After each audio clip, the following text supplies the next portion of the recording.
Today, I was part of a panel talking about, the impact of multiple myeloma on patients and patients' family members and their caregivers. And actually, I was the only nurse speaking throughout this conference at the International Myeloma Workshop, so I was very honored to be asked to be here today. Really focusing on the education. Educating the patient is key. I feel that it gives patients a sense of control. It gives them access to information so that they can make good decisions as far as their treatment options. And I always say that a little education goes a long way to help patients actually even staying compliant while they're during their treatment sessions. Multiple myeloma is a very complicated disease, and so patients have to deal with the complications of myeloma itself, and then they have to have complications of the treatments themselves and the toxicities in trying to manage these side effects. Through a good patient education, whether it's oral, information, verbally talking to the patient, but I do give patients lots of written information, again, about the disease, about treatment options, toxicities that they may face while they're on these therapies. Patient outcomes are key. So our patients are living longer, patients are responding to therapies, the benefit is greater than it was 10 years ago. And I think that by educating patients, telling them the expectations of what a therapy they're going to be receiving, what some of those side effects may be or complications, and if we arm them with this information beforehand, they're more readily able to cope with the side effects as they come along. And then this way, since they know what these side effects are, they're more readily able to discuss it and communicate it with their clinical team, such as the nurse or the physician. We run many trials at Dana Faber. It's very exciting, and I can say that, going back many years before these novel agents were approved, we were on the cutting edge of using bortezomib. At that time, it was called PS341. We had the derivative of thalidomide, which is now Revlimid, and these drugs are now approved for use in multiple myeloma. And so it's interesting, for the longest time, we've called them the novel agents, and now they're more like the standard of care in treatment for multiple myeloma. And now we have other novel agents, and looking at HiDAC inhibitors, looking at drugs such as vorinostat or panobinostat. And also, we're doing a lot of work with monoclonal antibodies.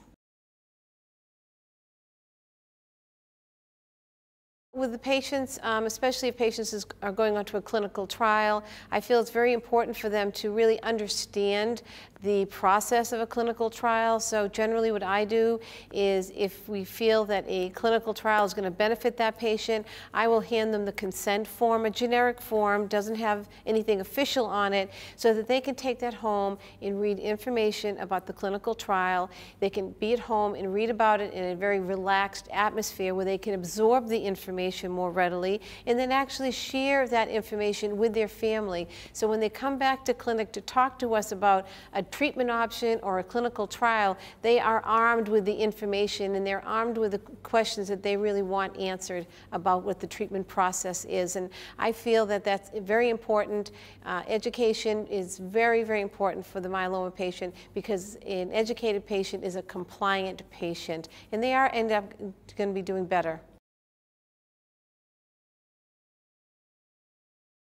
Sometimes for oral medication adherence, because we're not giving the drug within the clinic, and we do give diary cards, we certainly do want to make sure that patients are documenting each time that they take their medication. But oftentimes patients are tired, they fall asleep at night, or they've gone away for a weekend if they get to take their medications. But and that does happen, and that's normal. But generally, when you look at it, patients with myeloma, they want to be well, they want to stay well, they want to have a great response to their therapy.